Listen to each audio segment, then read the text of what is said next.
Yo! What's up mga kayu-pips? Meron na naman nga tayong dinayong isang masarap at sulit na food tripan. At dito lang yan matatagpuan sa Ugbo, Baclaran. At ang pangalan nga pala ng store nila ay Chef Duay. At eto na nga pala mga kayu-pips ang kanilang sulit at nagsasarapang mga menu na talaga nga namang abot kaya at swak sa budget. O tara, panoorin natin kung paano piniprepare yung foods.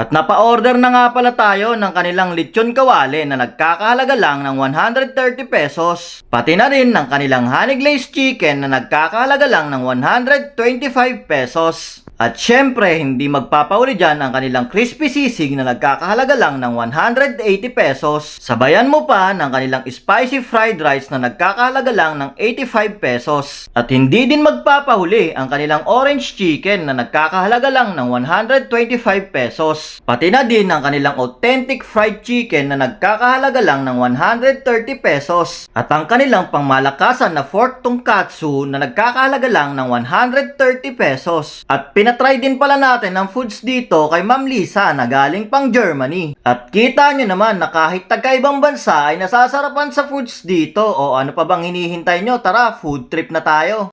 At ito na nga mga kayo pips, tikman na natin ang kanilang lechong kawali. So muna natin yan dito sa sauce. So ilagay natin sa kanin. Pekta muna ako dun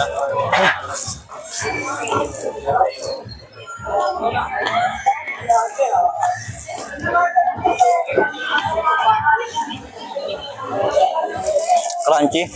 Ang sarap. Tsaka, all good ka na doon? hindi maalat yung ano nila, yung pagkakatimpla, tamang-tama, hindi siya maalat. Solid. Sarap. Tsaka yung fried rice nila, tugma. Pag yung, alam mo yung patay, alam mo yung pag pinagalo mo sila, nagko-combine talaga yung lasa. Solid. At ngayon, tikman naman natin yung kanilang spicy fried rice. Halo natin tong sisig. Tara, tikman natin.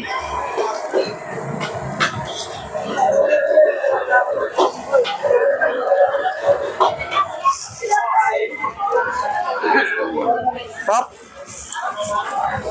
Lasang-lasa yung angang agad. Kung mahilig ka sa maangang, bagay sa'yo to. Solid na solid. Samahan mo pa ng mga mani. Ito. Bagay na bagay talaga sa sisig. Kaya kung ako sa inyo, punta na kayo.